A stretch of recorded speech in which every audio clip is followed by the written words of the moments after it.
Bonjour à tous, soyez les bienvenus dans cette nouvelle édition dont elles sont les faits saillants.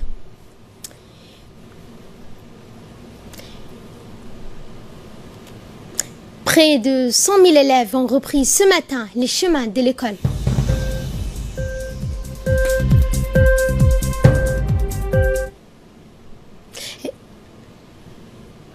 Également dans l'actualité, plus de 90 morts dans le tremblement de terre au Mexique.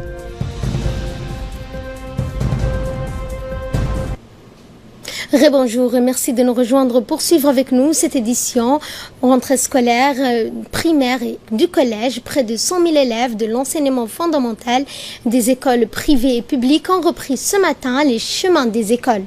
Une journée de joie, de retrouvailles pour les enfants et pour les parents également. Les enfants étaient pour l'occasion habillés de neuf. Ils ont dû tous donc quitter leur demeure familiale assez tôt pour être prêts devant les établissements scolaires. C'est dont les joies se lisaient, surtout leur visage. Cette rentrée scolaire s'est déroulée dans de bonnes conditions. Les rentrées des classes ont été supervisées par les directeurs des écoles ou les chefs d'établissement. Dès hier soir, le ministre de l'Éducation nationale de la formation professionnelle, Moustapha Mohamed Mahmoud, a présenté les grandes priorités de son département, visant notamment à relever le niveau de l'enseignement et à permettre la réussite scolaire de chaque enfant. Le ministre a effectué un déplacement dans les régions de l'intérieur pour superviser cette rentrée de classe. Il était donc accompagné de plusieurs de ses collaborateurs et plus de précisions donc sur ce sujet de la rentrée scolaire. Nous avons avec nous sur ce plateau Samatar Saïd. Bonjour Samatar. Bonjour Ferdous. Et donc concernant cette rentrée scolaire, vous allez nous étayer sur les grandes lignes dont est revenu le ministre de l'Éducation nationale hier soir. Oui, exactement, Ferdous. Près de, comme vous l'avez précisé, 100 000 élèves des écoles publiques et privées ont repris ce matin la rentrée scolaire. Cette rentrée scolaire a concerné l'ensemble des écoles du pays. Des milliers d'élèves ont repris leur classe et quelques centaines d'enfants accompagnés de leurs parents ont assuré leur première année scolaire dans les écoles fondamentales. Ces rentrées scolaires se sont déroulées dans les bonnes conditions et elles ont été supervisées par des directeurs des écoles. Au total, les 100 000 élèves des écoles ont pu rejoindre leurs différents établissements. À cette occasion, le ministre de l'Éducation nationale de la formation professionnelle, M. Moustapha Mohamed Mahmoud, a fait hier une déclaration à la presse où, dans un premier temps, il a souhaité bonne reprise à tous les élèves et corps enseignants. Le ministre de l'Éducation nationale a présenté les grandes priorités de son ministère pour cette année scolaire. Il a ainsi annoncé plusieurs mesures destinées à relever le niveau de l'enseignement et à permettre la réussite scolaire de chaque enfant. Dans sa allocution, le ministre de l'Éducation a souligné que aujourd'hui plutôt, près de 100 000 élèves feront leur entrée. Le MENFOP a mis sur le changement de cette optique, s'inscrire leur démarche dans un esprit managérial qui peut favoriser le capital humain. L'enseignement traditionnel n'a plus sa place, les anciennes méthodes d'enseignement se sont évoluées. Et demain, c'est la rentrée des secondaires, a-t-il précisé le ministre. 35 000 élèves, notamment l'enseignement général, le lycée, le LIC et le lycée technique de l'enseignement prendront la rentrée. Merci Samatar pour cette précision, rappelant aussi au public que cette année une grande nouveauté est dans la République de Djibouti avec l'ouverture des portes de notre école d'excellence. Merci Samatar. Et dans le reste de l'actualité, le ministre du Travail chargé de la réforme de l'administration, Hassan Idriss Samiri, a reçu ce matin dans son cabinet Madame Barbara Menzi. La nouvelle représentante résidente du PNUD à Djibouti et coordinatrice du système des agences des Nations Unies, le PNUD et des agences onusiennes, apporte un concours précieux aux différents ministères et services pour le département du travail, un appui en matière de formation et d'insertion professionnelle. Grâce à l'action du PNUD, le ministère du Travail a bénéficié d'un don institutionnel du gouvernement japonais qui lui a permis de mettre sur pied les programmes facilitant l'emploi des jeunes à travers des contrats professionnels. Ainsi, 140 jeunes ont été admis et ont bénéficié de stages de formation auprès d'opérateurs économiques de la place, ce qui leur a permis d'intégrer le marché du travail et de s'insérer dans la vie sociale et professionnelle. Le ministère a émis le souhait que le PNUD, donc avec ce partenariat avec le PNUD, pour en partie relever les défis du développement du pays. Madame Barbara Menzi a assuré le ministre et l'enseigne donc de son engagement auprès du gouvernement djiboutien.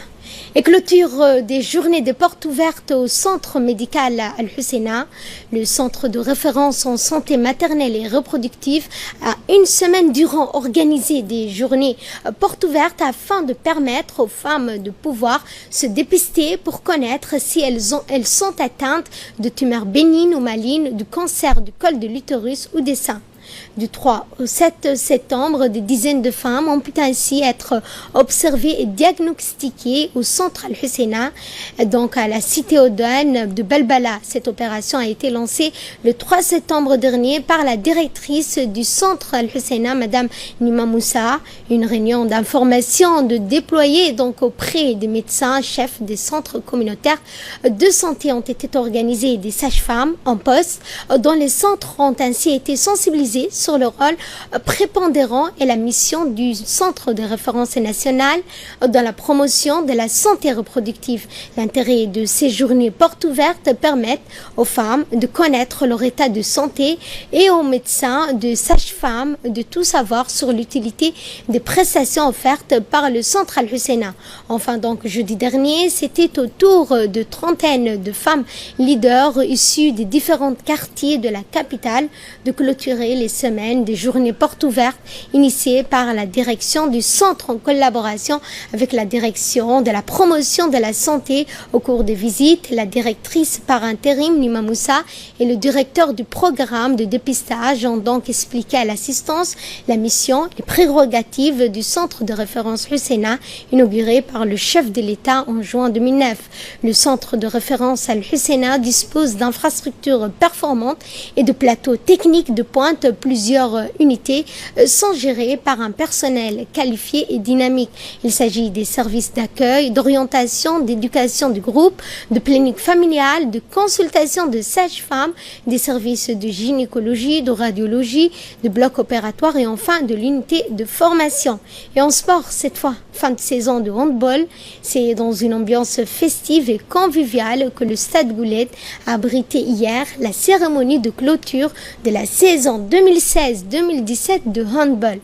Après une saison pleine de rebondissements et marquée par de rudes confrontations sportives afin d'éviter la relégation, que les handballeurs djiboutiens et handballeuses étaient invités pour la cérémonie de clôture de remise de prix.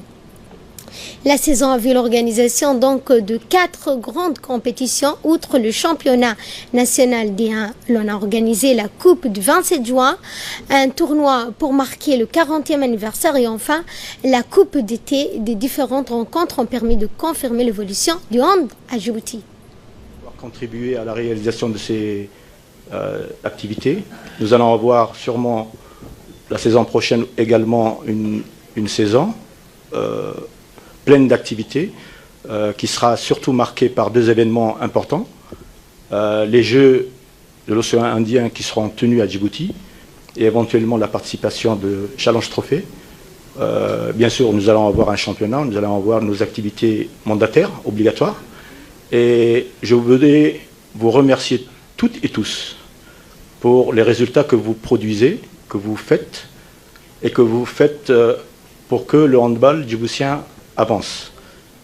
Sans plus tarder, je ne saurais terminer mes propos par remercier le secrétariat d'État à travers le secrétaire général et le directeur du sport qui sont présents aujourd'hui avec nous pour son soutien indéfectible, sans lequel nos activités, nos projets ne se réaliseront pas.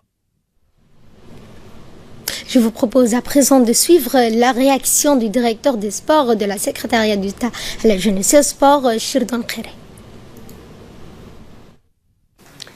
Nous sommes réunis aujourd'hui ici au stade de Gouled pour célébrer ensemble la cérémonie de clôture de la saison sportive 2016 et 2017 de la Fédération djiboutienne de handball.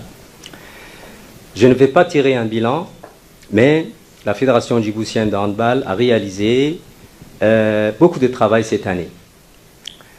Un championnat régulier de 3 divisions, la sensibilisation de la pratique du handball dans les différentes communes du Djibouti à travers des tournois, notamment le tournoi de Ramadan, le tournoi d'été, les activités du 40e anniversaire de notre indépendance la vulgarisation du handball dans les régions de l'intérieur, notamment la mise en place des ligues régionales à Ali Sebiye et à Arta, des formations pour renforcer la capacité technique et administrative des membres composant la fédération. Donc, beaucoup de choses ont été réalisées et cela a été possible grâce à la motivation, au dynamisme du président de la fédération et de son équipe technique et administrative qui sont tous des bénévoles. Monsieur le Président, je vous encourage à aller de l'avant. L'année qui arrive est une année où il y a beaucoup de perspectives, notamment Djibouti va organiser le jeu de l'océan Indien et je pense également qu'il y a le Challenge Trophy 2018. Donc, des projets sont en cours. Il faudra être à la hauteur pour amener des résultats intéressants. Également dans l'actualité, les rencontres communautaires afin de sensibiliser les populations sur les droits des enfants se sont poursuivies cette semaine, notamment au quartier 1 et 2 ainsi qu'à Riba. Ces rencontres sont organisées en étroite collaboration avec l'Union nationale des femmes djiboutiennes, l'UNFD et l'UNICEF. Ces rencontres font comprendre aux jeunes ce que sont leurs droits. Ce sont donc des branches de droits de l'homme, rappelant que tout enfant a le droit d'aller à l'école, d'avoir accès à des connaissances qui l'aideront à se préparer dans sa vie d'adulte et doit promouvoir son intégrité. Soyez donc être malade, suffisamment nourri.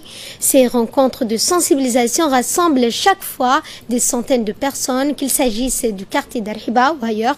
La cérémonie a été présidée donc par la coordinatrice du comité de gestion communautaire du quartier d'Arhiba. Elle a indiqué qu'il était primordial de respecter tous les droits qui reviennent aux enfants.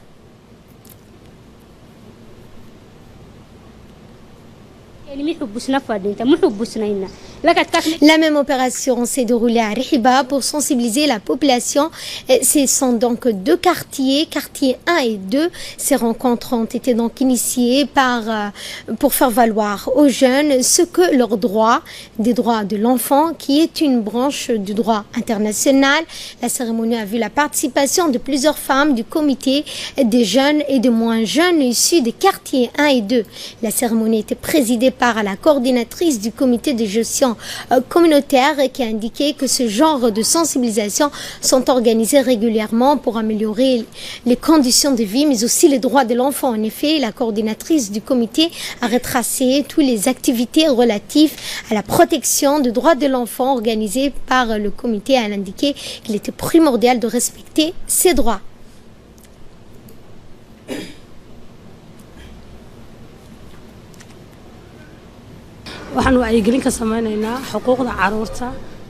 Et de là, nous passons à l'actualité à travers le monde avec nous sur ce plateau, Hussein Aoulet. Bonjour Hussein.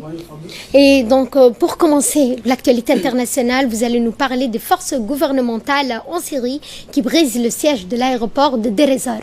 Effectivement, Fardous, l'armée syrienne a pris hier samedi donc le siège de l'aéroport militaire de Deir ez-Zor qu'imposait depuis 3 ans le groupe État islamique et parallèlement la coalition kurde a lancé une offensive dans l'est de cette région. Le média d'État syriens ont affirmé que l'armée avait brisé le siège du groupe État islamique sur l'aéroport de Deir ez-Zor. Cette victoire des forces gouvernementales intervient alors que l'alliance de combattants arabes et kurdes soutenue par Washington a lancé donc le même jour une offensive dans l'est de cette région. Parallèlement, elle continue de déloger le groupe djihadiste de l'État islamique et sa capitale de facto, Raqqa, dans le nord de la Syrie. La possible perte de la ville de Raqqa et de la province de Deir ez-Zor devrait sonner le glas de la présence de l'État islamique en Syrie. Depuis 2014, Fardous, l'organisation extrémiste contrôle une large partie de cette province riche en pétrole et frontalière de l'Irak et assiégée des enclaves gouvernementales dans la capitale provinciale dont il détient environ 60%. Et après le passage d'Irma aux Caraïbes, le bilan est de 25 morts et cet ouragan devrait donc toucher Cuba et la Floride.